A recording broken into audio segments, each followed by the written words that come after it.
Леонардо да Винчи, выдающийся деятель эпохи Возрождения, был самоучкой. Как ученый, художник и изобретатель, гений да Винчи создал уникальное собрание работ. Чертежи, которые он оставил после себя, являются доказательством его новаторства и оригинальности. Одной из основных преград на пути к воплощению его идей было отсутствие необходимых материалов. Жак Фреско, также ученый-самоучка, архитектор и изобретатель. Всю свою жизнь он посвятил исследованиям, осмыслению и новаторству. Плодотворный изобретатель и архитектор, Жак работает над перепроектированием нашей культуры почти всю свою жизнь. Тогда как да Винчи нуждался в современных материалах, Фреско были недоступны социальные и политические ресурсы, необходимые для воплощения его далеко идущих планов.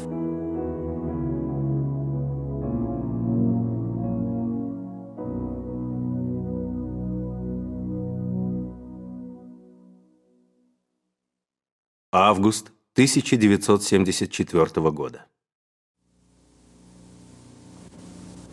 Мой гость — выдающийся житель Майами, доктор Жак Фреско. Я перечислю, чем занимался доктор Фреско. Он социальный инженер, промышленный инженер, конструктор, изобретатель. Был консультантом в Роторкрафт Helicopter, руководителем лаборатории научных исследований Лос-Анджелеса. Он разработал и запатентовал множество изделий, от чертежных инструментов до рентгеновского оборудования. Его работы были опубликованы в Architectural Records, Popular Mechanics, Saturday Review. Он работал техническим и психологическим консультантом в киноиндустрии, был членом конструкторского бюро ВВС и отдела разработок в Wright Field, разработал электростатические устройства противообледенения, спроектировал сборные алюминиевые дома. Что написано у вас в водительских правах? Какая профессия? Промышленный дизайнер. Жак, вы социальный инженер. Вас не задевает, что люди, когда они говорят о Жаке Фреско из Майами, отзываются о нем как о человеке, который заглядывает чересчур далеко в будущее? Что-то вроде «мы еще не готовы к такому прогрессивному мышлению». Вас это не задевает? Я думаю, творческий человек в любой сфере сталкивается с подобной проблемой. Нет, не задевает. Я не могу себе этого позволить. Слишком много других важных дел.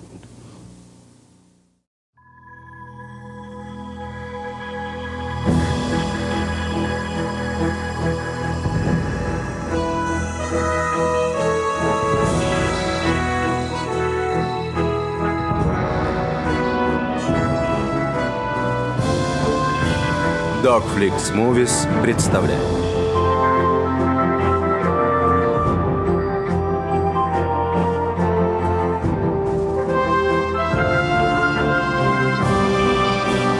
Фильм Уильяма Газеки.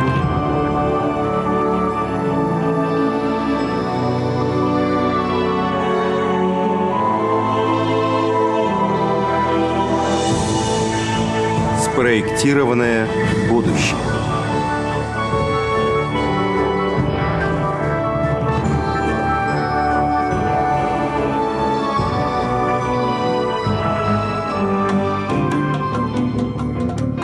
Композитор Дуайн Луи.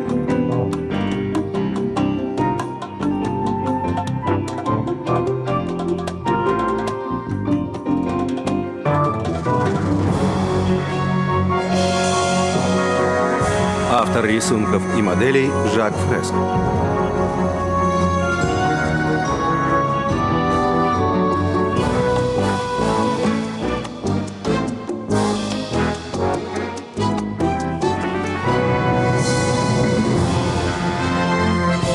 Автор текста и режиссер Уильям Газеки.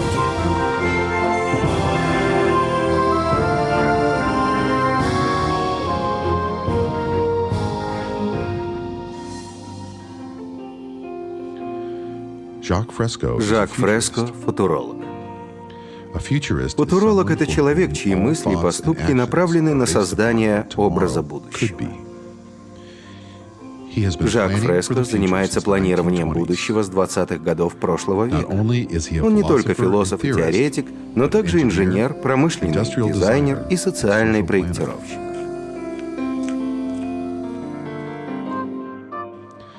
Как человек, сведущий во множестве дисциплин, он изучал все от теологии и бихевиоризма до биологии и материаловедения. Жак не хочет просто рассуждать о том, каким будет завтрашний день. У него есть план, как построить совершенно новый мир.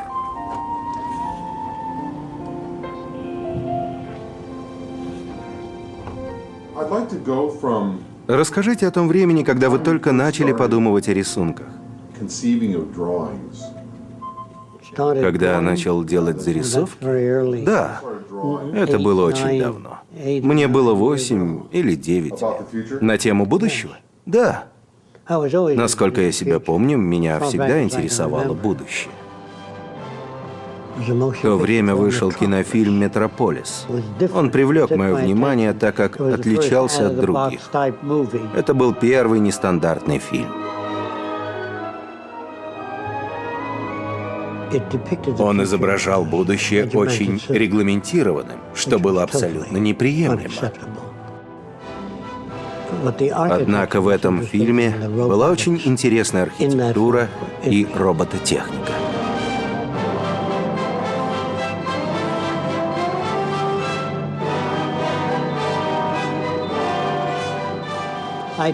Я рисовал самолеты, города будущего, подводные города, плавучие города, небоскребы с посадочными площадками. У меня также была идея, как должна выглядеть почта. Поскольку аэропорт находился далеко от здания почты, приходилось использовать еще и грузовик. Я подумал, здание почты довольно длинное. Почему бы самолету не приземлиться на крыше, забрать почту прямо оттуда и лететь дальше? И я нарисовал посадочные платформы на крышах зданий слегка под углом, чтобы самолетам было проще приземляться. Крыши были недостаточно длинными, но наклон помог бы самолету при торможении, а в обратном направлении наклон помог бы разгоняться для взлета. Затем я попробовал чертить корабли, пассажирские, грузовые, авианосцы. Когда я показал их директору в школе, он спросил меня: «Ты когда-нибудь слышал о Баке Фуллере?» Я сказал: «Нет». «Ты хотел бы познакомиться с ним?» Я ответил: «Да, конечно. А кто это?» Он изобретатель, как и ты, придумывает множество новых вещей. Бакминстер Фуллер был одним из самых известных футурологов 20-го столетия. Известный в основном как изобретатель геодезического купола, Фуллер был сторонником использования технологий с гуманистическим подходом. Так я повстречал Баки Фуллера. Он работал над своим автомобилем «Димаксион». Я спросил его, что это. Он ответил, что это самый совершенный по форме автомобиль. Я поговорил с ним и о вещах социального характера. Что если преобразовать общество так, чтобы результаты производства приносили пользу всем людям? Он спросил, что ты имеешь в виду. Я ответил, чтобы рабочие не устраивали забастовки, можно взять их в долю. Тогда, если бизнес процветает, их зарплата автоматически растет. В противном случае они получают меньше. Он откинулся на спинку стула и сказал: «А ты кто? Что-то вроде социального проектировщика? Ты им хочешь стать?» Я ответил: «Я не знаю, как это называется, но думаю, что моя идея могла бы сработать. У людей был бы больше стимул к работе». Он сказал: «Я тебе вот что скажу. Просто вывести на рынок новый автомобиль уже довольно тяжело, а ты хочешь изменить общество». Это было еще задолго до того, как он начал читать лекции. Альберт Эйнштейн как-то сказал: невозможно решить проблему на том же уровне мышления, на котором она возникла. Вы встречались с Альбертом Эйнштейном? Да. Как это случилось? Я стоял у театра Радио Сити и увидел, как из него выходит женщина. Ее седые волосы торчали во все стороны, и я сказал друзьям: она выглядит как сестра Эйнштейна. А тут вышел и сам Эйнштейн. Кажется, это и была его сестра. Но я просто пошутил насчет этого. В общем, я подошел и обратился к нему. «Возможно ли встретиться с вами?» Он спросил, «Зачем?» Я ответил, «У меня к вам 1000 вопросов». Он согласился и пригласил меня к себе в Принстон, Нью-Джерси. Расскажите о том дне, когда вы встретились. Я приехал к нему домой. Он жил очень скромно. Я сказал ему, в природе, по-видимому, есть гармония. Что вы об этом думаете? Он ответил, да, Вселенная подчиняется законам, но гармония, я не знаю, что ты имеешь в виду. Я сказал, например, крысы питаются насекомыми, и это, может быть, поддерживает популяцию крыс. Но как насчет самих насекомых? В ответ он принес воду из лужи на заднем дворе, поместил ее под микроскоп и сказал, смотри, все находится в противоборстве. То же самое происходит и в человеческом теле. В океане большая рыба поедает малую. К сожалению, у меня было недостаточно времени, чтобы обсудить с ним все возможные темы. Похоже, у него были другие интересы. Он спросил, «Ты интересуешься математикой?»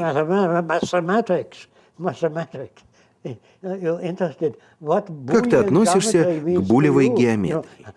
Но я не хотел отвлекаться на другие темы, так как для меня они были второстепенны. Математика — это инструмент, так же, как социология и антропология. Все это инструменты для создания будущего.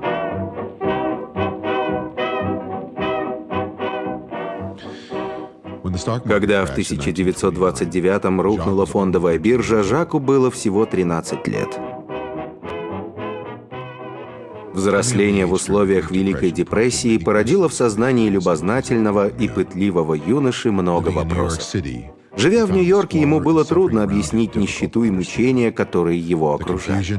Неразбериха, противоречия и борьба, которые он видел, сильно повлияли на его характер. Все было настолько плохо, что я не знал, как к этому относиться. И я понял, что с самой системой что-то не так. Я посетил уйму собраний, встречи коммунистов, социалистов, фашистов, гуманистов, технократов. Я интересовался различными учениями, включая восточную философию. Я хотел знать, что думают люди, чего они хотят, почему они так крепко держатся за одну систему, и почему каждый раз, когда общество приходило к определенному порядку, люди были склонны сохранить его. Они даже не пытались пойти дальше. В технологиях же наоборот, мы стремимся усовершенствовать то, что уже создано. История цивилизации стала тогда для меня историей изменений. Социальные перемены, уклад человеческой жизни, дома, лодки, самолеты, поезда – все это эволюционирует вместе с обществом. Сюда относятся также наш язык, взгляды на жизнь, наши ценности и поведение. В разгар Великой депрессии Жак покинул Нью-Йорк и отправился путешествовать по стране автостопом. В это время он повстречал много интересных и разных людей, большинство из которых, как и он, искали честный и справедливый путь жизни. Затем он направился к теплым морям, на первобытные острова Таити. Я хотел побывать на островах в Тихом океане, потому что меня заинтересовали туземцы. Я читал, что они делятся всем друг с другом. Например, если у вождя 6 жен, он предложил бы гостю: «Вот моя лучшая жена. Может быть, она доставит тебе удовольствие». Они считали, что раз жены доставляли им столько радости, то они могли бы подарить немного и гостю. Они относились к этому совсем иначе. И это заставило меня задуматься. Вот это да. Я ведь совсем иначе смотрю на мир. Это мои собственные взгляды или мне их внушили? Тогда-то я и начал задавать себе эти вопросы. Откуда ты знаешь, что то, что тебе нравится, имеет смысл, Жак? Как насчет твоих собственных ценностей? Подумай, может, в них нет смысла?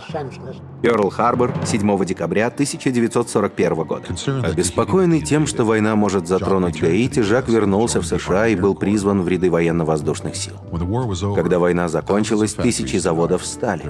Их производственные мощности больше не были востребованы военными заказами. Используя с выгодой громадный потенциал производства алюминия, Жак спроектировал и построил дом, сделанный полностью из алюминиевых экструзий. Результат – инновационное и предельно эффективное использование материалов и времени. К примеру, окна и панели просто вставлялись и защелкивались затворами. Это делалось очень быстро. Требовалось около 12 минут, чтобы установить все окна. и 8 часов на то, чтобы возвести целый дом. В 1948 году этот дом был представлен в студии Warner Bros. Выстроилась огромная очередь. Тысячи людей пришли посмотреть на дом. Самолеты писали в небе дымом. «Посетите дом будущего» в студии Warner Bros. О нем писали в газетах. Кажется, в Architectural Records. Как об одном из первых домов серийного производства. Жаку нравились сложности инновационного решения задач. Отточив свои навыки, он стал опытным изобретателем. У него всегда была своя исследовательская лаборатория, и он непрерывно изобретал что-то новое. И хотя большая часть времени уходила на собственные проекты, он также работал с предпринимателями, проектировал и изобретал на заказ, применяя очень широкий спектр технологий. Жак изобрел многое, от медицинских и стоматологических инструментов до устройств для показа трехмерных фильмов. В то время был один кинопродюсер Джек Мосс. Мы познакомились в студии Warner Bros., когда он пришел посмотреть на дом будущего. Он был потрясен, как гладко все сочеталось и толково соединялось. Он спросил, как вы вообще придумываете такое? Я начал рассказывать ему, как я работаю. Он заинтересовался и пригласил меня к себе. У него был большой дом. Он спросил, ты мог бы сделать кинопроектор, который проецирует трехмерное изображение без очков? Я ответил, да. Он спросил, почему ты так уверен? Ты ведь никогда не делал ничего подобного. Я ответил, верно, но так как это физическое явление, думаю, у меня получится. И как ты собираешься это сделать? Я ответил, пока не знаю. У меня уже было несколько наработок, которые я не буду описывать подробно. Но, в общем, я нашел несколько способов сделать трехмерное изображение. И самый простой способ был проецировать картинки отдельно для правого и левого глаза сзади экрана. Однако, если сдвинуться в сторону, картинка исчезала. Джек хотел подключить Technicolor, чтобы помочь закончить проект, и ему удалось пригласить их посмотреть на устройство. Они удивились. Очень интересно. Как это у вас получилось? Я сказал, мы сможем обсудить это с вами, если вы профинансируете следующий этап. Они спросили, как вы добились визуальной изоляции? Я ответил, и это я не могу обсуждать с вами.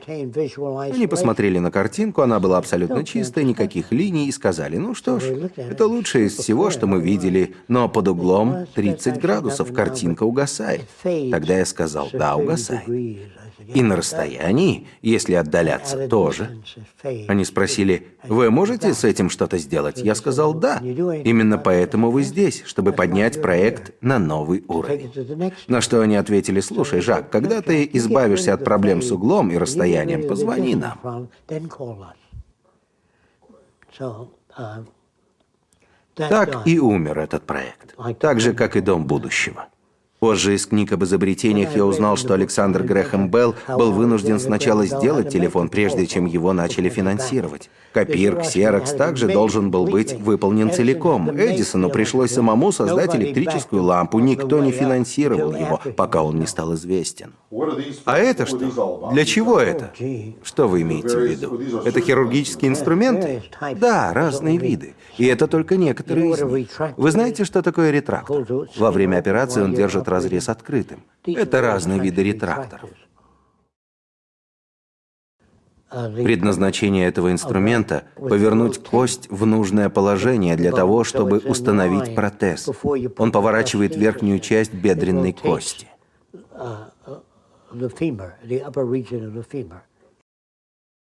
А это пинцеты. На их передней части отверстия, в которые можно продеть нить, и таким образом точно накладывать швы. Прикладываете к мышце, и отверстие как раз по центру. Не надо присматриваться. И это все вы изобрели давным-давно, по заказу? Вас нанимали, чтобы разработать это? Да, я создал тысячи разных приспособлений. Но этот врач запатентовал их на свое имя. Но неважно, главное, что их используют. Я не знал, кем хочу стать. Я интересовался всем и пытался переделать все. Инвалидные коляски, что угодно, сделать их лучше. Мне это давалось легко. Изобретать. Однако изобретение стоит денег, а у меня не было средств на патенты. Поэтому тысячи изобретений я просто складывал в архив из-за отсутствия денег. Все свои сбережения, все, что мог заработать, я тратил на необходимое оборудование. Например, когда я работал над протезом ноги, я тратил последние $200 и продолжал работать. И в итоге находил решение. Но вскоре надо было платить за аренду и электричество, а нечем. Тогда присылали приставов, и те продавали с аукциона все, что находили в лаборатории. Мне никак не удавалось приспособиться и сказать, я отложу $25 на аренду, $200 на это, столько-то на прибор. Я не мог этого сделать, поскольку был очень близок к ответам. Задачи, над которыми я работал, были вне компетенции большинства наук. Через трубку люминесцентной лампы проходит высокое напряжение, которое генерирует трансформатор. Также необходимо добавить люминофор. Он будет светиться, но сама лампа круглая, и люминофор на задней стенке светит впустую. Полезен только люминофор спереди. У меня появилась идея изменить форму лампы, сделать ее овальной и тем самым увеличить светящуюся поверхность. Затем я захотел отзеркалить заднюю поверхность, но вместо того, чтобы использовать большой отражатель снаружи, поместить зеркало в саму трубку. Но у меня не было денег, чтобы сделать такую лампу. Я спросил себя, зачем вообще я работаю над этой трубкой? Почему бы не сделать так, чтобы светился плоский лист стекла? Сделать электропроводящее стекло. Как же сделать материал, не проводящий ток, электропроводящим? Поместить в стекло металлические частицы. Что произойдет, если после этого добавить люминофор? Электрический ток пойдет через стекло и оживит люминофор. В итоге мы получаем плоский светящийся лист. Кому нужны лампы, которые освещают лишь с одной стороны? Я же хотел, чтобы светилась вся поверхность. Со временем идеи Жака о будущем стали более детализированными и упорядоченными. Постепенно он начал дополнять свой технический опыт знаниями о поведении людей, социологии и общественном устройстве. Я много лет совершенствовал свои знания в разных областях и пришел к выводу, что с обществом в целом что-то не так, с тем, как мы живем. Почему бы не спроектировать новое общество? Это было бы проще, чем создавать тысячи новых изделий. То есть вы действительно решили переделать общество? Да, потому что просто штопать бесполезно. Этого недостаточно. Все думали, что я коммунист. Кем еще, как не коммунистом, может быть человек, который хочет переделать общество? Что такое социокибернетика? Социокибернетика — это новая организация общества с применением самых передовых достижений науки и технологий для решения проблем и задач, таких как восстановление окружающей среды, которой мы сильно навредили за последние годы, и формирование достойного для человека образа жизни. Гуманизировать общество, покончить с искусственными барьерами и строгой регламентацией жизни, которые доминируют сегодня в обществе. Похоже, что наше общество сильно разрознено. В нем нет единого направления. Социокибернетика — это гуманистический подход к реструктуризации общества.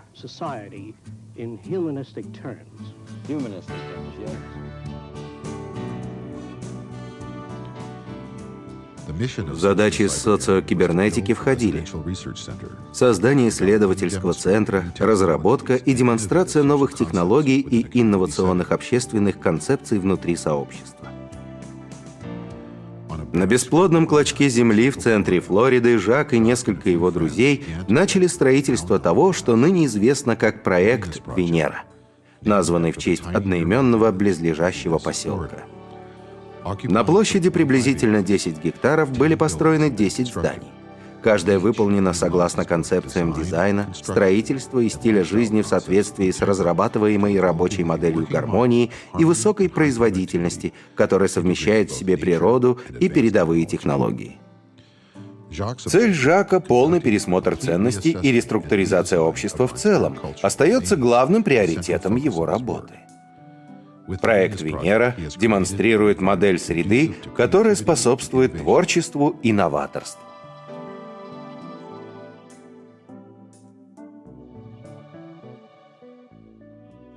Когда люди приезжают сюда, их обычно потрясает, что раньше здесь росли только дикие помидоры. Мы выкопали пруды и каналы, посадили сотни пальм и деревьев. Мы застроили этот участок, чтобы показать, как мог бы выглядеть пригород. Здесь много домов, но если вы в одном из них, то другие здания не видны.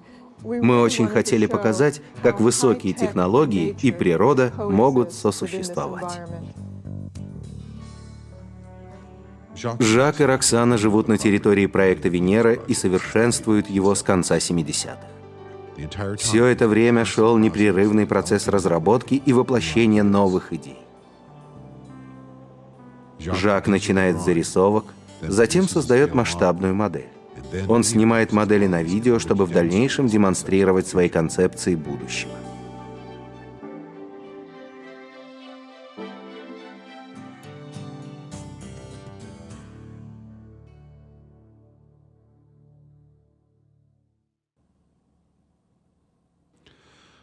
Несмотря на то, что местечко Винус относительно отдаленное место, посетители часто проделывают этот путь, чтобы увидеть проект Венера и познакомиться с Жаком. Здравствуйте, Джон. Здравствуйте, Маргарет. Не знаю, смогу ли я запомнить ваши имена. Меня зовут Жак. Здравствуйте. Рад познакомиться. Пожалуйста, присаживайтесь, и мы начнем. Все в сборе. Было время, когда почти все люди считали, что мнение большинства наиболее приближено к реальности. Но также было и время, когда большинство людей считали, что Земля плоская. И если спросить, верят ли они в это искренне, они воскликнут: «Конечно, видно же, что плоская». И они абсолютно в этом уверены. Однако миру нужна не эта искренняя убежденность, а разумное управление ресурсами планеты. Этого сейчас нет. Самый значимый вклад, который хотела бы внести наша организация, это предоставить способы решения проблем. Вас воспитывали верить в то, что каждый должен иметь право на свое собственное мнение. Вас ведь так воспитывали? Да, сэр. Хорошо. Когда все вокруг высказывают свое мнение, например, «я скажу тебе, что с Джимом не так», мнения могут быть самыми разными. Но когда разговаривают инженеры, они не скажут «поверь мне на слово». Они говорят: «Смотри, это новый металл. Он выдерживает 300 килограммов на 1 квадратный сантиметр». Другой вставит этот металл в станок и попытается разорвать его. Да, ты прав. Я бы сказал, что на сегодня большинство людей в мире неразумны. Это значит, что они живут среди давно устаревших методов оценки окружающего мира. В будущем наш язык изменится и станет более осмысленным. В нем не будет разногласий. Вы спросите, разве такой язык может существовать? Он уже есть. Когда разговаривают инженеры, у них не возникает разночтений. Они используют математику, описательные методы. Если бы один инженер неверно истолковал слова другого, то было бы невозможно построить ни одного моста, ни одной плотины, ни одной линии электропередач. Слова должны иметь смысл. Именно поэтому врачи по всему миру используют единую терминологию, когда выписывают рецепты. Мир, о котором я говорю, совершенно другой. Немногие сталкивались с тем, что довелось пережить Жаку, и смогли найти для себя отчетливое направление. Интересно также то, что он не философ, который просто рассуждает о том, каким, по его мнению, должен быть мир. Он инженер-конструктор и знает, как надо строить. Он работал с людьми и понимает, что сделало их такими, и что нужно, чтобы их изменить. Его опыт основан на практическом изучении, а не на чтении книг. Он много испробовал на собственном опыте и пришел к выводам, которые основаны на реальном опыте и экспериментах.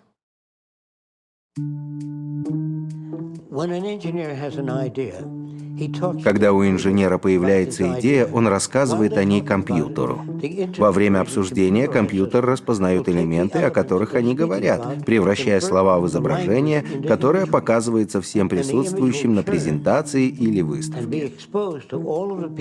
Если у них возникают вопросы, компьютерная система сама отвечает на них. Как построить это здание, как обеспечить водоснабжение, какая защита предусмотрена от землетрясений или любой другой другой вопрос. Вместо того, чтобы объяснять решения на словах, они будут демонстрироваться внутри устройства с прозрачным куполом. Мысли — это не только слова. Вербальное общение не передает собеседнику достаточной информации. Более точного и полного понимания можно достичь с помощью трехмерного изображения. Оно продемонстрирует другим то, что у вас на уме, а не то, что они полагают у вас на уме.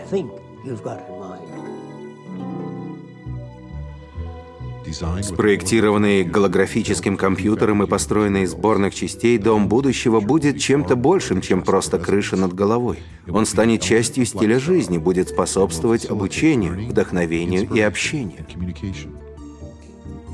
Одним из интереснейших аспектов будущего мира будет тот факт, что если вы кого-то хорошо знали и отправились навестить его через пару лет после последнего визита, вы обнаружите, что их дома изменились, потому что изменились сами люди, которые в них живут. Их потребности и объемы знаний значительно выросли. Также изменилось и их окружение. Не будет такого понятия, как постоянный дом, в котором человек живет всю свою жизнь. Дом будет меняться вместе с ценностями человека, с его взглядами на жизнь, с его знанием. Вы как-то упомянули, что здания будут проектироваться с учетом их назначения. Да. Изгибы, форма, материалы. Да. Это можно сравнить с естественной физиологией. Анатомия животного устроена не так, чтобы соответствовать внешнему виду, а скорее наоборот. По вашему желанию, облик дома будет отражать форму, в которой вы предпочтете жить. Некоторые куполообразные здания можно будет возводить при помощи устройства с формой купола по аналогии раскладывания яиц в ячейки. В нем одновременно создаются и экстерьер, и интерьер здания.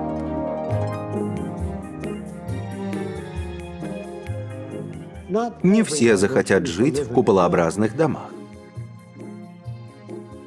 Люди смогут выбрать любую архитектурную форму, соответствующую их потребностям. Мы рекомендуем купол по той причине, что он требует минимум материала и покрывает максимальную площадь при наибольшей прочности. Эта форма широко распространена в природе. Ваш мозг — купол. Черепная коробка — купол. Когда люди говорят «нет, в куполе я не хочу жить», они забывают о том, что жили в нем всю свою жизнь.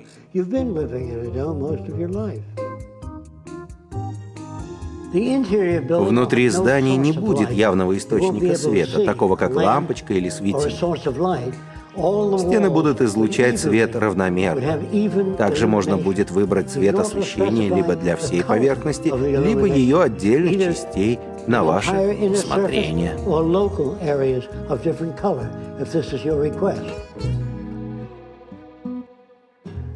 Это самый простой тип ванной комнаты. Душ, раковина, унитаз, отлитые в единую систему.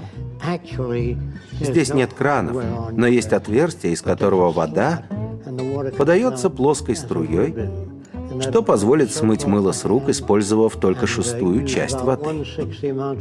Грязная вода из раковины отправляется по трубе вот сюда и наполняет бачок унитаза. Вместо того, чтобы просить людей экономить воду, стройте это в саму систему.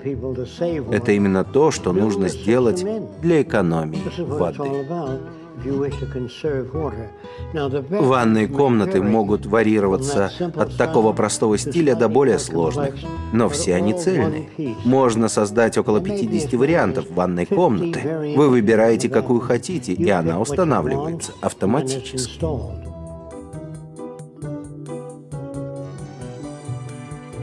Когда вы уходите из дома, все здание моется и убирается.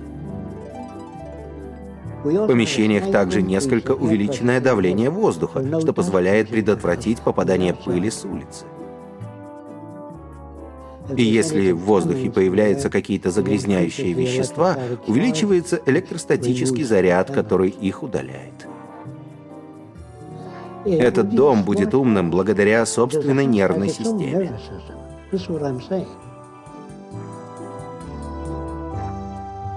В будущем в домах будет множество датчиков.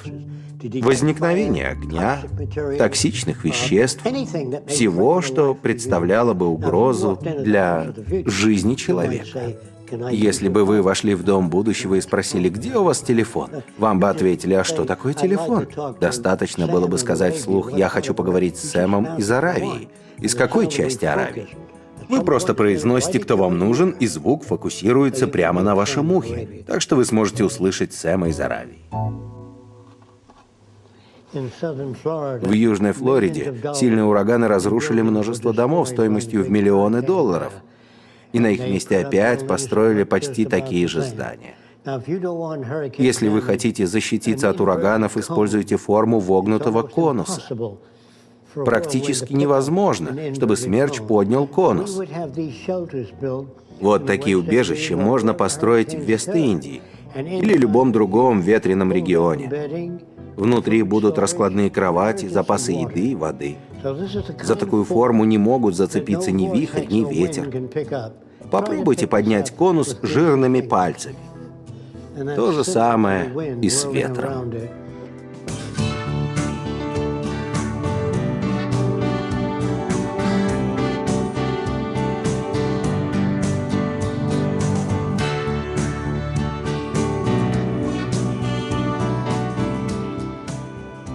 Для многоквартирных домов и других больших строений Жак изобрел кибернетическую строительную систему. Управляемые компьютером роботы возьмут на себя 90% транспортировки и установки сборных компонентов. Будут разработаны специальные передовые материалы, которые сведут отходы к нулю, а ручной труд к минимуму. С использованием спутникового позиционирования и продвинутого искусственного интеллекта здания будут строить себя сами. Эту технологию Жак назвал «самовозводимые структуры».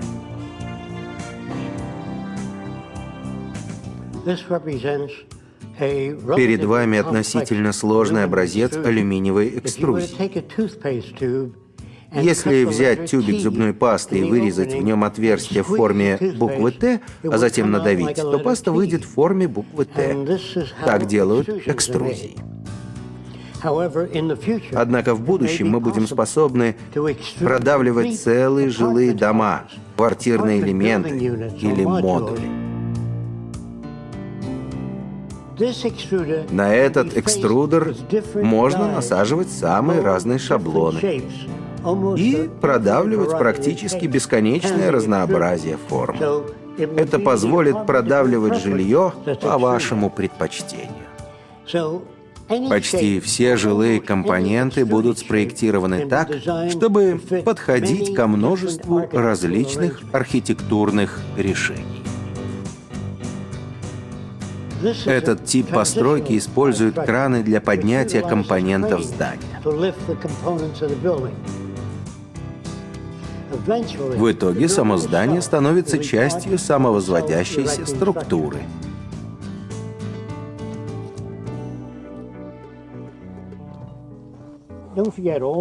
Не забывайте, все созданные мной модели переходные.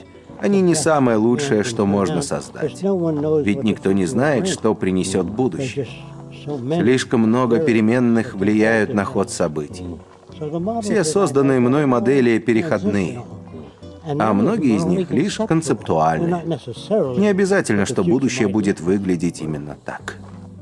Они, скажем, всего лишь экстраполяция. Настоящее, экстраполированное в будущее. Но мы не можем заглянуть в будущее слишком далеко, потому что не знаем, что нового оно принесет.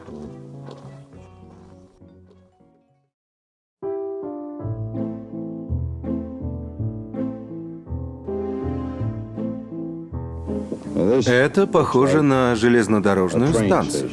Мы надеемся постепенно отказаться от самолетов, создав транспорт, который сможет двигаться со скоростью до 3000 км в час, паря над магнитным полем или на воздушной подушке.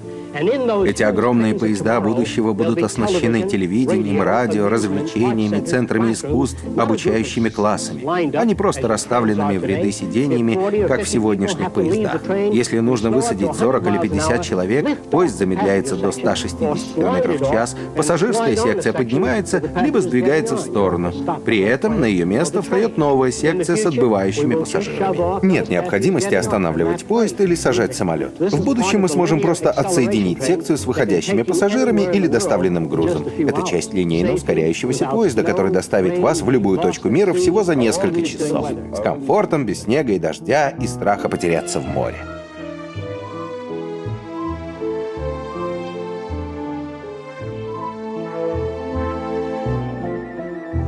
Монорельсовая дорога — это еще один вид транспорта. Некоторые из них могут работать по принципу магнитной левитации, другие перемещаются на колесах по рельсам. Это монорельсовая станция с высоты птичьего полета, входы и выходы которого расположены по сторонам автострады. Это, кстати, настоящий монорельс, потому что он поддерживает два поезда на однорельсовой системе. Большинство монорельсов не совсем монорельсы, поскольку состоят из двух путей. В данном же случае у нас только одно полотно.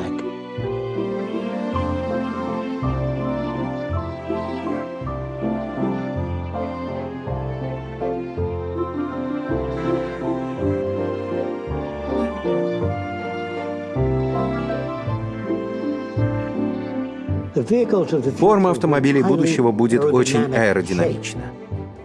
Она обеспечит минимальное поверхностное сопротивление, что позволит преодолеть максимальное расстояние с минимальным расходом топлива.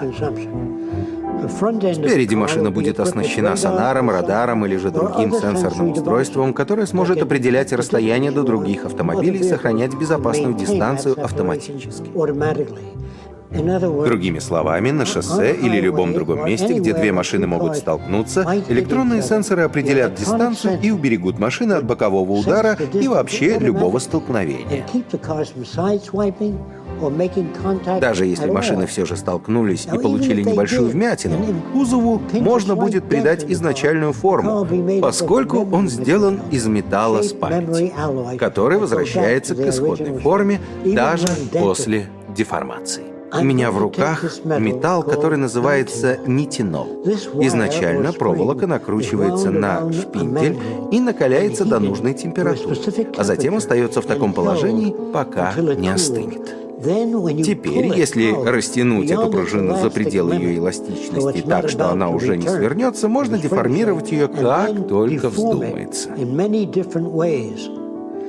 Теперь, если ее нагреть, повешу ее на крючок, чтобы она не укатилась.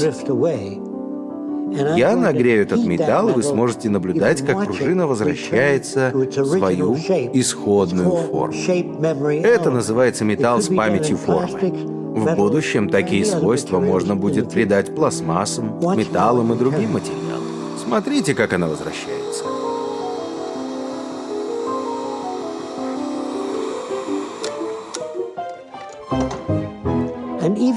Даже если часть автомобиля потеряна, она может быть восстановлена автоматически, так как сама машина будет оснащена памятью о собственной конфигурации, подобно человеческому телу.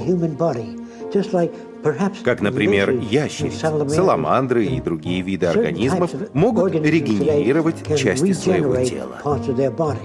Технологии будущего позволят автотранспортным средствам восстанавливать поврежденные части и ремонтироваться самостоятельно.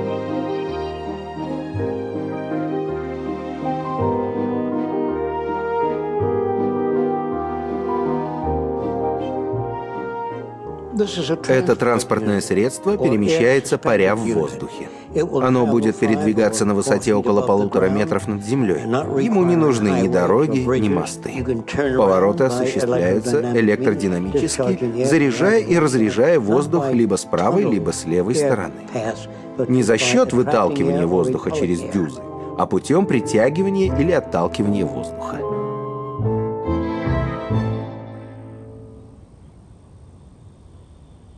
Эту машину я сделал 65 лет назад. Так автомобиль будет выглядеть в будущем.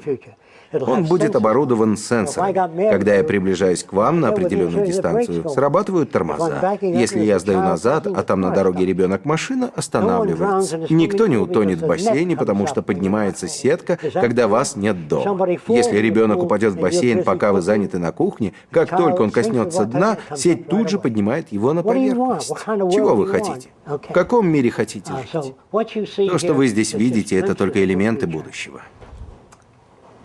Теперь можно прогуляться по территории.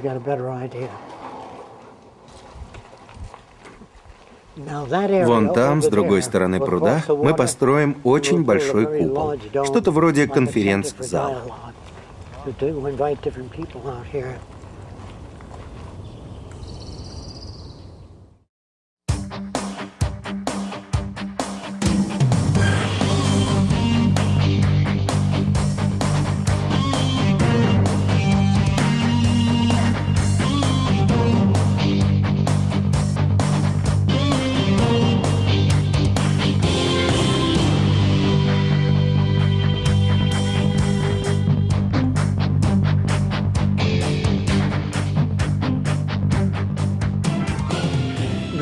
Это грузовое судно с отдельными отсеками. Оно может доставить одну секцию на Филиппины, другую на Гавайи.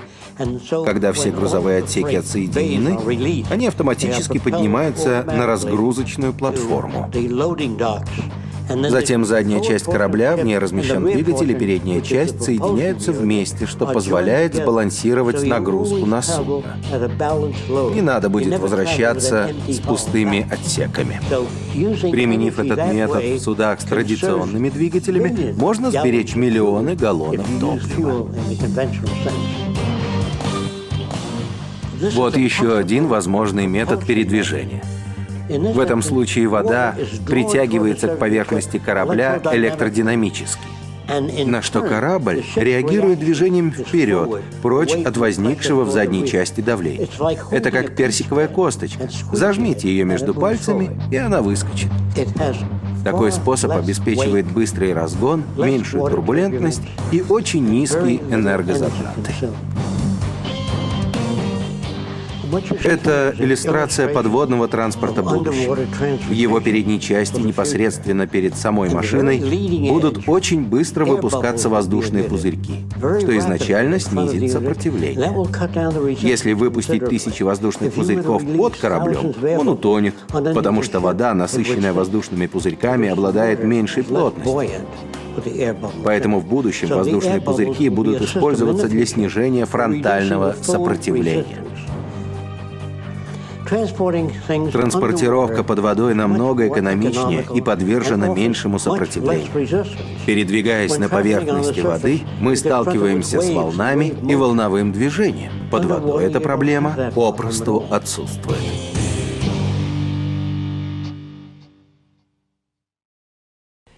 О цивилизации обычно говорят как о статическом состоянии.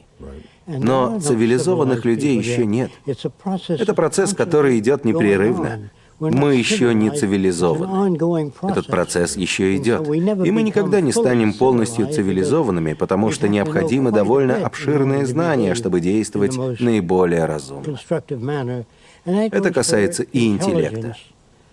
Не помню, рассказывал ли я вам о инженере-электрике, который жил 75 лет назад. Умный инженер, но сегодня он не смог бы устроиться на работу. Когда мы говорим об интеллекте, о чем на самом деле мы говорим? Это непрерывный процесс, поэтому умных людей не существует.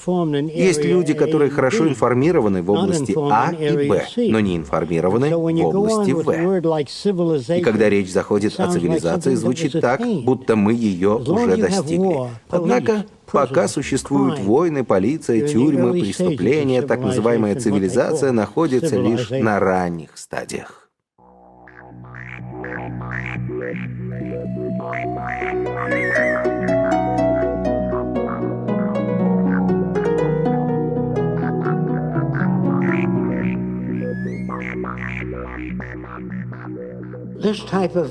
У этого вида вертолета или летательного аппарата двигатели размещены на концах лопастей. которые относительно малы, но с большей силой вращения. Пассажирский отсек в центре диска остается неподвижным, тогда как лопасти вращаются вокруг него. В случае выхода двигателя из строя лопасти будут продолжать вращаться, что позволит летательному аппарату спуститься. Причем не только вниз, но и в сторону за счет наклона.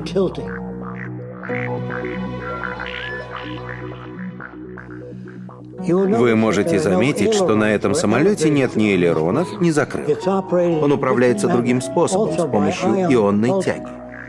Электронный разряд намного легче, намного дешевле, намного безопаснее, намного быстрее и потребляет меньше энергии. В будущем мы сможем управлять направлением потока воздуха, который обтекает крылья. Таким образом, необходимость в хвостовом оперении отпадает.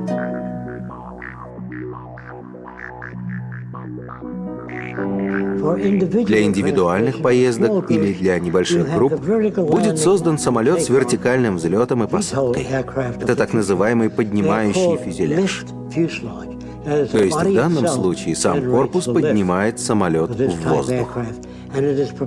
Аппарат приводится в движение электронно. Это означает, что частицы электризуются и разряжаются в задней части самолета, за счет чего он движется вперед. Что касается парения в воздухе, мы размещаем такой же двигатель по направлению вниз и генерируем воздушный вихрь под самолетом. Управляя этим вихрем, мы можем управлять высотой.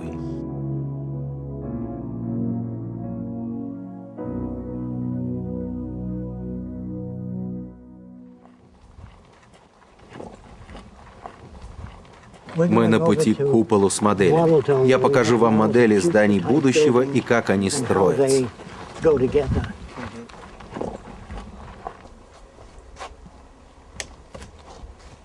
Это городская система. Я разместил здесь одинаковые купола, но будет много различных вариантов. Другими словами, что? Вот это что? Исследовательские центры. Здесь медицинские, сельскохозяйственные, социальные заботы, работа над улучшением качества товаров, совершенствованием энергосистем. Большая часть энергии в будущем будет геотермальной. Ее можно получить из самой Земли. Геотермальной энергии хватит на тысячи лет. Не надо даже задумываться о замене. Я не говорю о солнечной энергии, ветряной, волновой энергии, приливов и отливов. Все это как дополнение. У нас всего достаточно, не хватает только мозгов в Вашингтоне. На солнце денег не сделаешь. Что, простите? На солнце денег не сделаешь. Да, не сделаешь. В том-то все и дело. Все эти здания можно будет демонтировать и использовать для других целей. Пойдемте за мной, и вы попадете в будущее. Хорошо, давайте исследуем мышление Жака Фреско и общество, которое он хотел бы увидеть. Начнем с этого. Я попробую показать. Да, можете прямо показать. Большинство городов основано на естественной конфигурации, элементарных природных формах. Центр города — ядро. Содержит электронный компьютер, который контролирует очистку воды и воздуха от загрязнений. Он следит за безопасностью, наблюдает за экологией, поддерживает баланс между животной и растительной жизнью. Центр города — это университет. В нем изучаются все дисциплины, связанные с человеком. Здесь не преподают, как эксплуатировать или использовать других людей. Со временем вся рутинная работа будет упразднена. Мы считаем, что именно машины должны выполнять грязную, повторяющуюся и скучную работу. Человек должен быть свободен и посвятить свою жизнь поиску больших возможностей и высших стремлений. Так у вас появилась идея сделать город круглым. Да, в центре круглое здание управления. От него ветвями расходятся отделы сельского хозяйства, образования, океанографии и других дисциплин.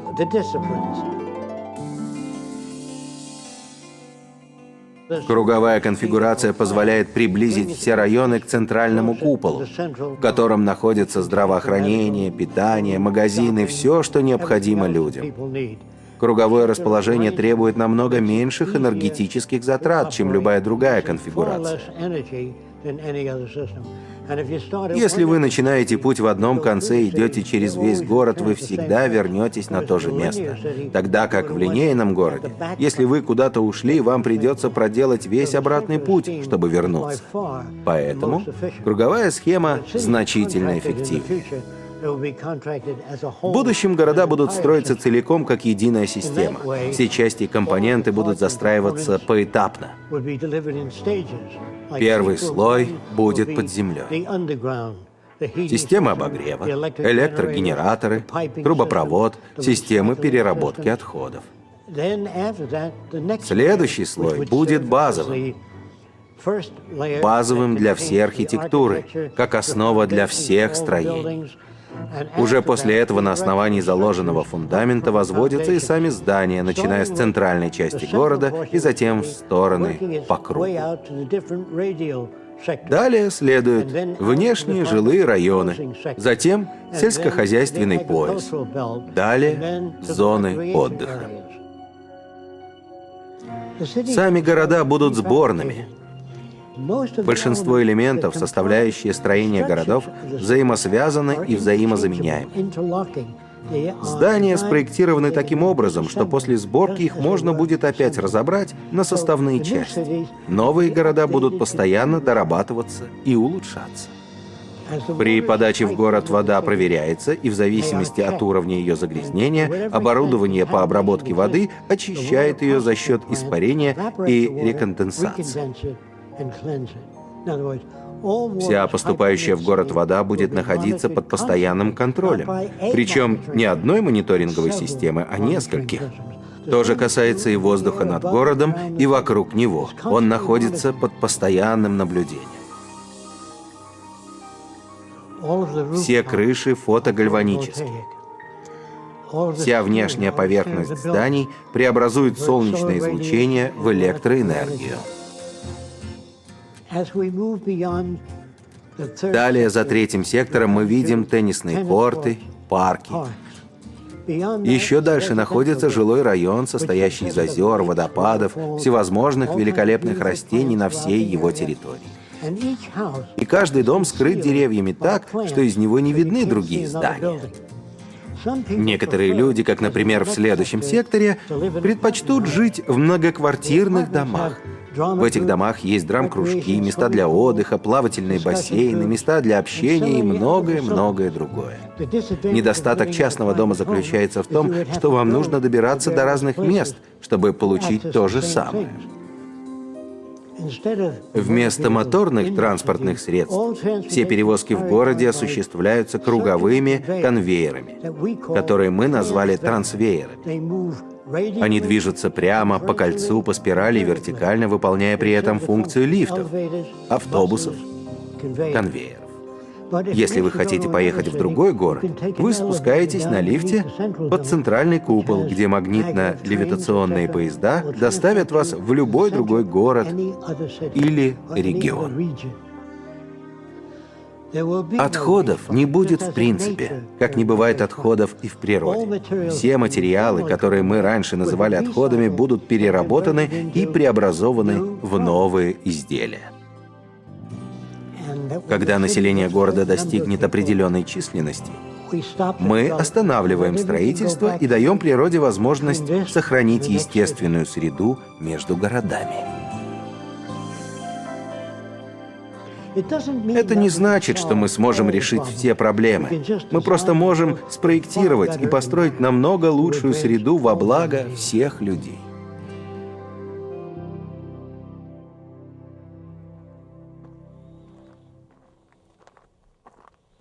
Не все будут жить в куполообразных домах.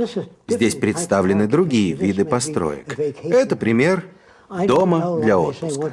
Я повторяюсь, я не знаю, где люди захотят жить. Это личный выбор каждого. В будущем мы также планируем построить города в море.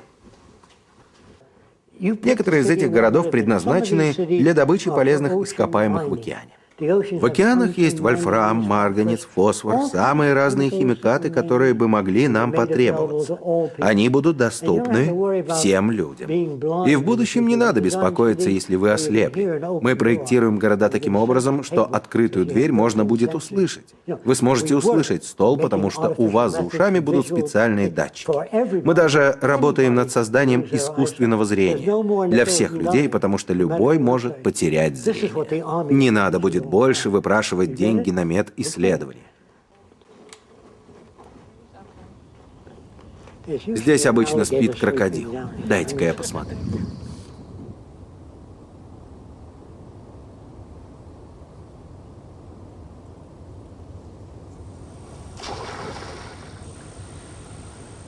Вы уверены, что люди не развяжут войну друг с другом, и вы сможете начать строить все это? Но у нас не такой уж и большой выбор. Мы либо сделаем это, либо уничтожим друг друга. А это выглядит как какой-то подводный стадион.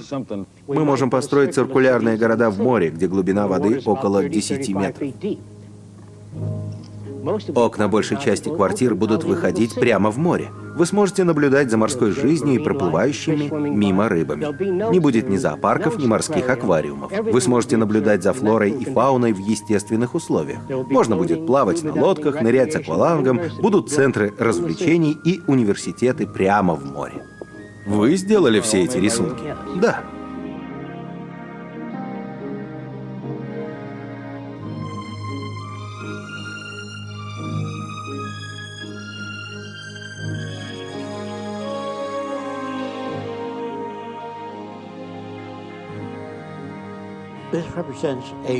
Это чертеж базовой структуры морского города.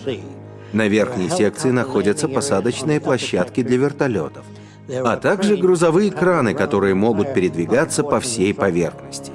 Опоры корпуса регулируются так, чтобы строение устойчиво располагалось на рельефе морского дна. Для чего эти города в море? Некоторые из них можно использовать в качестве больниц, отбуксировав к берегам Африки или Индии. Вместо того, чтобы отправлять туда строительные материалы, медицинское оборудование, а затем строить больницу, намного проще построить плавучую больницу и отбуксировать ее к берегам Африки. А когда постройка новых местных больниц будет завершена, далее ее можно будет отбуксировать в другой регион. Большинство городов будут смонтированы автоматизированными системами в сухих доках. Когда город готов, шлюзы открываются и заполняются водой. Затем буксирное судно доставит готовый город до места назначения. Некоторые городские системы будут вмещать до 1 миллиона людей. Это будет группа городов, объединенных единой транспортной системой, в которую войдут подводные тоннели и надводные мосты.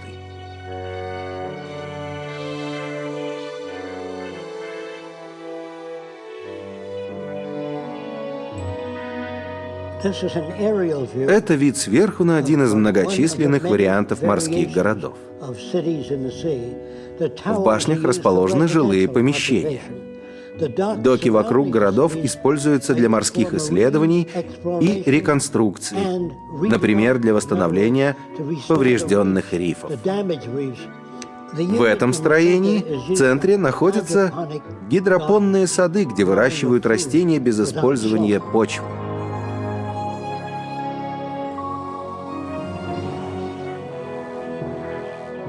Во многих морских городах будут причалы для морского транспорта. Также будет что-то вроде подводного автобуса для посещения интересных мест.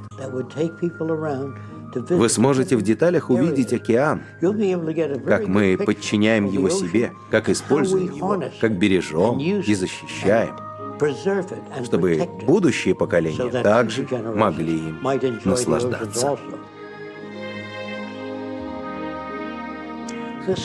Здесь над одним из подводных городов возвышается платформа для наблюдений и посадки воздушного транспорта. На уровне моря находится плавучий док. Он поднимается и опускается вместе с приливом, чтобы лодки могли пришвартовываться. Затем вы входите в шахту лифта и далее в воздушный шлюз, откуда можно попасть к нижней платформе на дне моря. Эта платформа используется для наблюдения за рифами и морской жизнью. Однако за рифами не только следят, но и восстанавливают, изменяют их, реконструируют. Однажды мы сможем управлять формой и составом рифов так, чтобы они смогли поддерживать больше морской жизни. Я считаю, что люди могут внести существенный вклад в развитие природы и значительно ее улучшить. Что это будет означать? Это будет означать высокий уровень жизни для всех людей.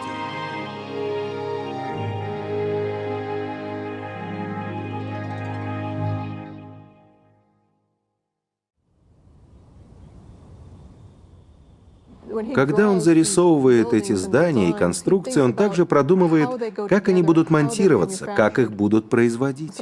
Некоторые из зарисовок были сделаны еще 60 лет назад. Но люди только сейчас начинают говорить о некоторых из этих вещей как о возможных.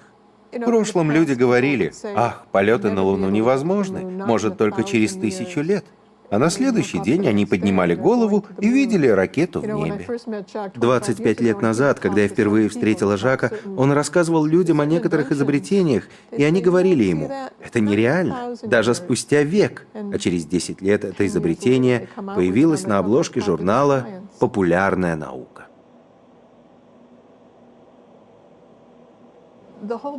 Главное предназначение технологий — поддерживать высокий уровень жизни. Технологии бесполезны, если они не улучшают жизнь людей. Сегодня люди боятся науки и технологий, ведь ими повсеместно злоупотребляют. Но не науку и технологии мы должны опасаться, а злоупотребления ими и неправильного использования. Ракету можно запустить в космос для научных исследований, или же ее можно использовать как бомбу и уничтожить целую страну. Ракета — это, по сути, неодушевленный предмет в наших руках, и вопрос лишь в том, что мы с ним делаем. Наука по существу — это способность предсказать наиболее вероятное событие. В этом и заключается истинное предназначение науки — приобрести способность предсказать наиболее вероятные события. Говоря о науке, мы говорим о методе рассмотрения ситуации, о методе оценки, который не опирается на личное мнение. Вот если вы меня спросите, я вам скажу. Научный метод — это не истина в последней инстанции. Это всего лишь метод, который гораздо лучше, чем старые системы, где все приписывалось богам или демонам. Я хотел бы поговорить о применении научного метода по отношению к обществу. Да, этого пока нет в учебниках. Применение научного метода к обществу. Это то, о чем люди пока особо не думают. Но если вы хотите знать, где искать ответы, в применении методов науки с учетом проблем человека и окружающей среды. Проект Венера опирается на применение методов науки к обществу. Не на мнение ученых, а на научной методологии. Со временем даже методы науки будут претерпевать изменения. С их изменением меняется и будущее. Если мы будем использовать научный метод по всему миру, то вероятность войн сойдет на нет. Вероятность человеческих страданий исчезнет. Лишения, нищета, преступления — все это со временем исчезнет, поскольку для них не будет причин.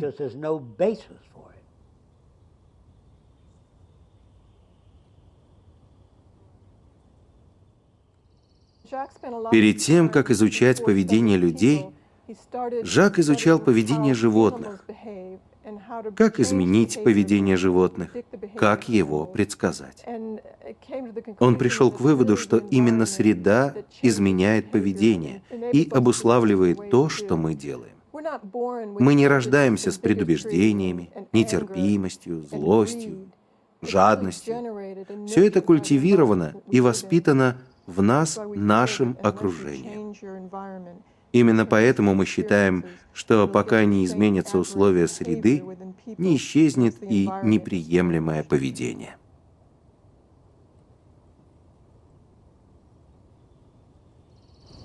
Любая культура в современном мире воспитывает человека для выполнения определенной функции в существующей системе.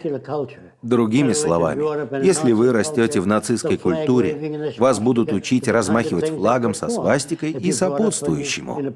Если вы выросли в первобытном племени, то ваши навыки – это обращение с луком, стрелами и копьем.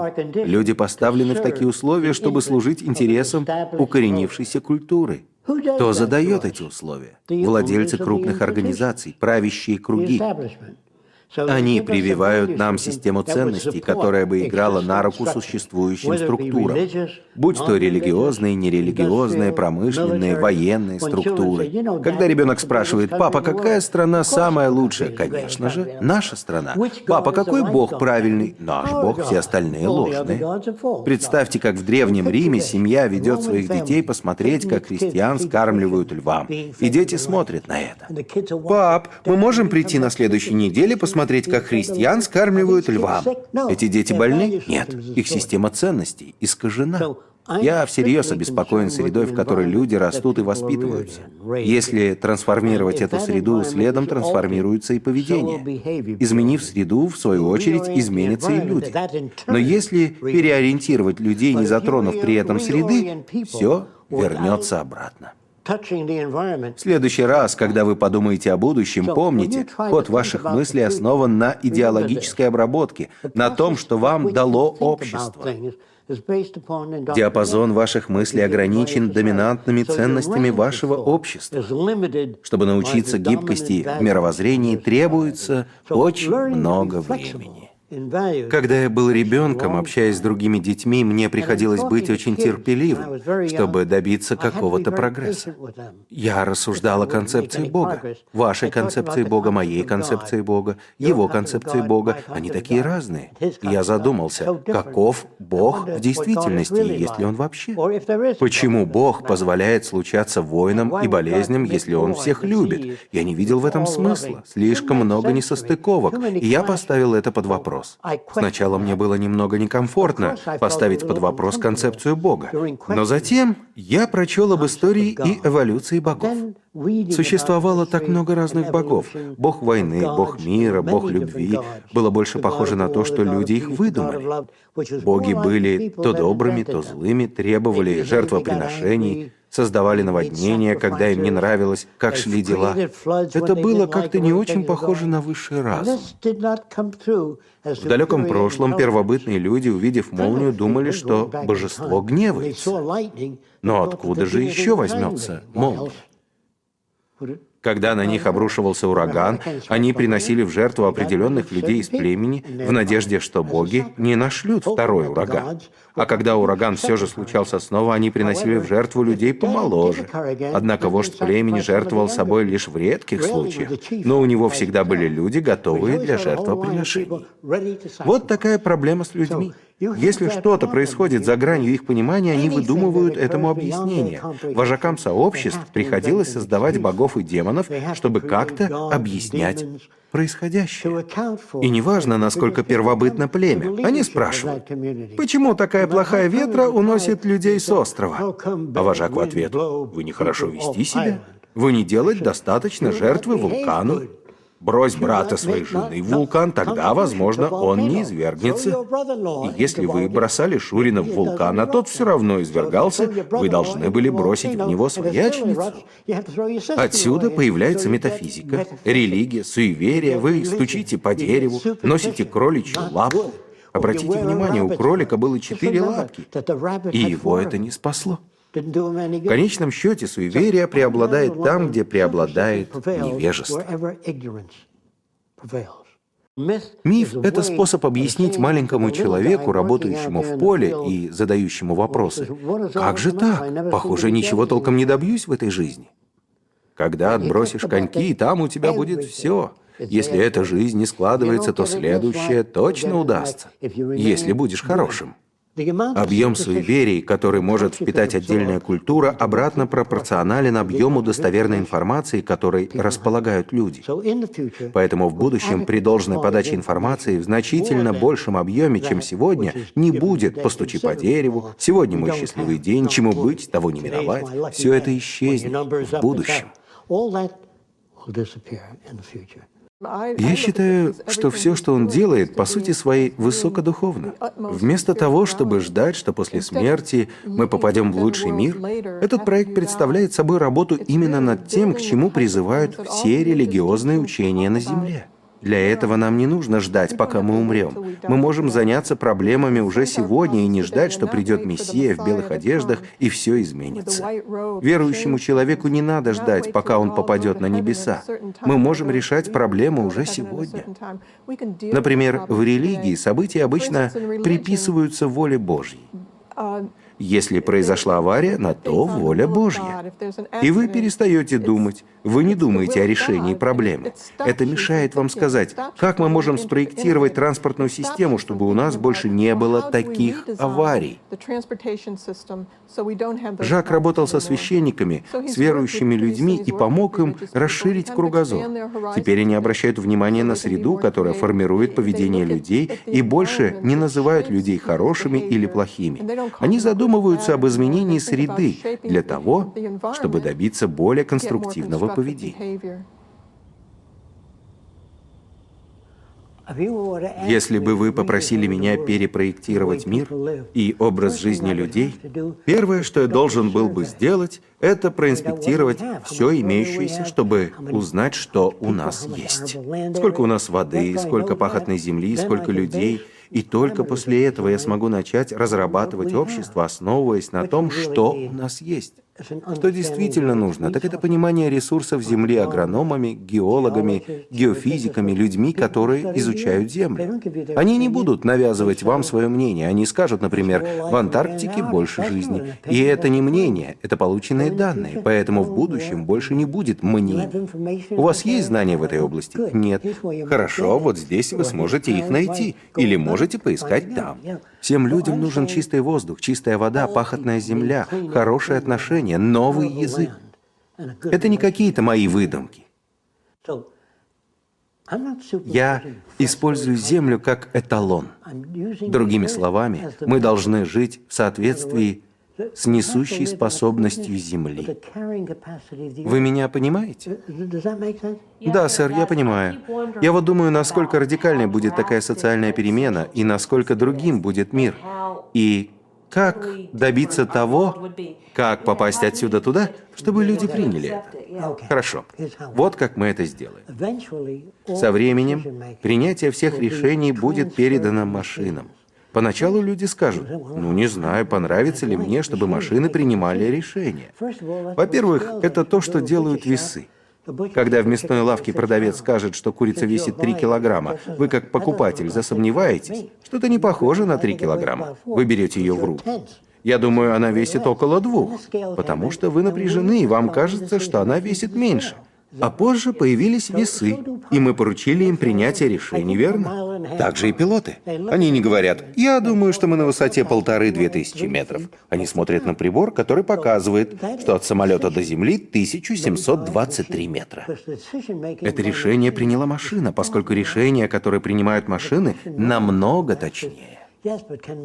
Обычные люди спрашивают, да, но может ли машина быть умнее, чем ее создатель? Я знаю низенького парня, который создал машину, способную поднять и перевернуть вагон грузового поезда.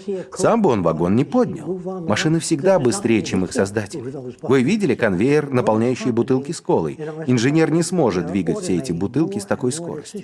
Сегодня в обществе мы все больше и больше автоматизируем принятие решений и передаем его машинам. Представьте управление сельским хозяйством как компьютерную систему с электрическими проводами, расположенными в земле. И когда уровень воды падает, компьютер включает орошение. Недостаточно питательных веществ, подаются и они. Для этого не нужен человек. чтобы сообщить: «Господин президент, случилась засуха». А президент спрашивает: «Насколько все плохо?» «Ну, сейчас порядка 5000 бездомных, а через 3 дня их число составит 15 000. Тогда президент летит к месту происшествия и говорит: «Да, действительно засуха». Ну и что из этого? Если соединить компьютеры всей страны, производство, распределение, сельское хозяйство, получится нервная система, которая поддерживает динамический баланс производства и распределения товаров и услуг без использования денег. Если вы повернетесь, правительство у вас прямо над головой. Похоже на глобус. Этот глобус принимает все решения, так как располагает всей информацией. Спутники вокруг Земли будут передавать картинку, которая будет спроецирована так, что вы увидите виртуальное изображение Земли в реальном времени. Вы сможете подойти к одному из экранов и спросить, сколько самолетов сейчас в воздухе. Лазерный луч укажет вам на все самолеты, и компьютер произнесет 7320. Каждый самолет в воздухе, каждый ураган, погодные условия в любом месте Земли, болезни растений. Ни один человек на это не способен. Поэтому люди в правительстве не нужны. Нужна электроника в полях, на производстве, на распределении, в метеорологии, чтобы мы, придя домой, могли узнать все, что пожелаем, без чьих-либо мнений, основанных на народных толкованиях. Проект Венера – это концепция саморегулируемого общества, в которой производство и потребление регулируются кибернетической системой. Политические структуры будут заменены сбором информации от всего населения, а также доставкой товаров и услуг в соответствии с этими данными. Эта социально-экономическая система основана на использовании всех доступных ресурсов для удовлетворения потребностей всего человечества. Во время кризиса или упадка в экономике у многих просто нет денег, чтобы покупать. Однако сами товары не исчезают. Также сохраняется и возможность производить их. Ресурсы, заводы, фермы никуда не делись. Люди хотят работать и производить, но у них нет денег. Они не могут ничего купить. В этом что-то крайне неправильно. Значительная часть населения Земли голодает и страдает, хотя у нас есть все ресурсы, мы способны производить, способны изобретать. Однако у некоторых есть все, а у других нет ничего. И с сегодняшними технологиями это просто стыд. Все это действительно очень негуманно и абсурдно, потому что сегодня у нас есть все технологии, чтобы производить с избытком для всех людей в мире. Меня часто спрашивают, сколько будет стоить построить такие города. Есть ли у нас ресурсы, чтобы построить их? Таким должен быть вопрос, а не сколько стоит. Это старый вопрос, уместный при денежной системе. Деньги были придуманы для удобства приобретения товаров и услуг в дефицитной среде. Если, скажем, возникла нехватка воды, ее начинают ценить, ее стоимость растет. Однако, если мы нашли источник изобилия, и вода бьет из-под земли фонтаном, заполняет каждое ущелье, то никому до нее больше дела не будет. Полицейский преграждает дорогу к чему-то только тогда, когда люди нуждаются в данном предмете, и у них его нет. Поэтому там ставится охрана. Но если бы лимонные деревья, или апельсиновые, или яблочные росли на каждом углу, эти фрукты было бы не продать. А теперь попробуйте представить себе остров, и на нем 10 тысяч человек с 10 миллиардами долларов. Ни ресурсов, ни пахотной земли, ни воды, ни рыбы. Они погибнут. Что же имеет настоящую ценность в будущем? Ресурсы. В обществе, которое основано на ресурсах, а не на деньгах, людям доступно все, в чем они нуждаются. Как в общественной библиотеке. Люди могут пойти и взять камеру, велосипед, наручные часы, все, что им нужно, без какой-либо платы. Это также значило бы, что мы должны добиться настолько высокого уровня производства, который исключал бы любую нехватку. Многие люди задаются вопросом, что будет двигать людьми, если им все доступно? Что станет со стимулом? Что будет мотивировать людей? В чем преимущество?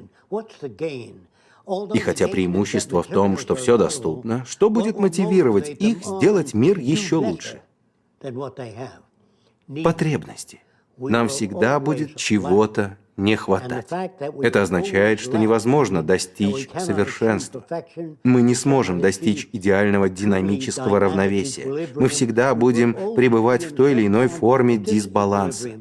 Решив вопрос с дефицитом, основным стимулом станет само решение проблем. Когда у народа или группы людей нет доступа к ресурсам, трудно управлять их поведением. Оно становится неприемлемым. Люди утрачивают ментальный баланс, не могут прийти к надлежащим умозаключениям. Только люди, свободные в мыслях, свободные от долгов, прислуживания, обязательств, способны искать новые горизонты, о которых они раньше даже мечтать не могли.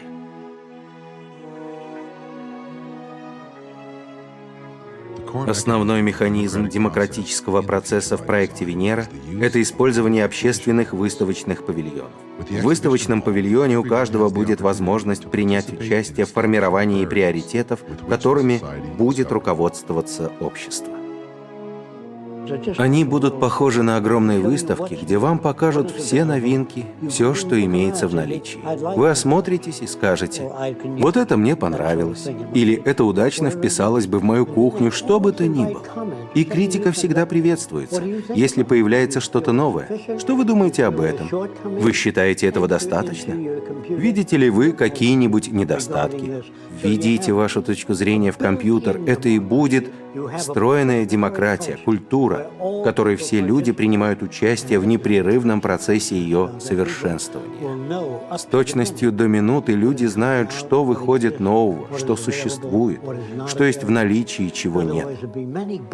Другими словами, вся информация будет публиковаться и визуализироваться. Таким образом, люди всего мира будут постоянно осведомлены о том, чего мы еще не знаем, в чем сильно нуждаемся, и смогут поделиться своими предложениями, чертежами и идеями. Я хотел бы подчеркнуть, что все чудеса технологий не значат ровным счетом ничего, если они не приближают человека к вершине его потенциала. Это и есть цель проекта «Венера».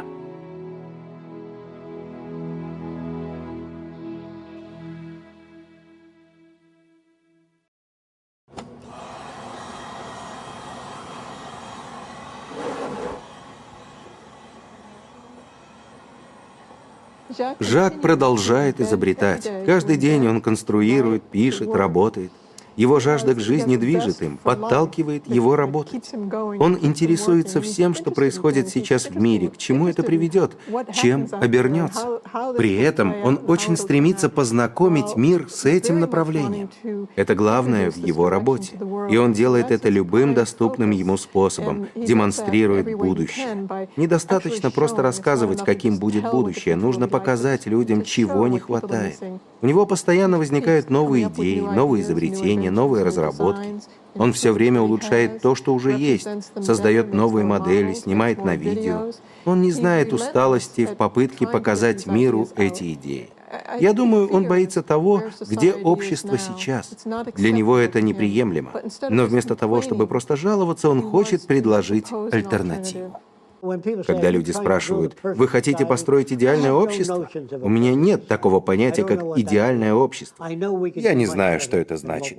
Но я знаю, мы могли бы сделать его намного лучше, чем оно сейчас.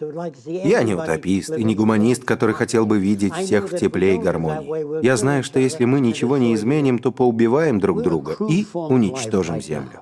Мы жестокая форма жизни, которая до сих пор находится на стадии развития. Мы еще не цивилизованы. Только после того, как весь мир объединится, и мы избавимся от военных, от тюрем, пыток, голода, нищеты, лишений, когда все это исчезнет, это станет началом цивилизованного мира. А пока мы еще далеки от этого.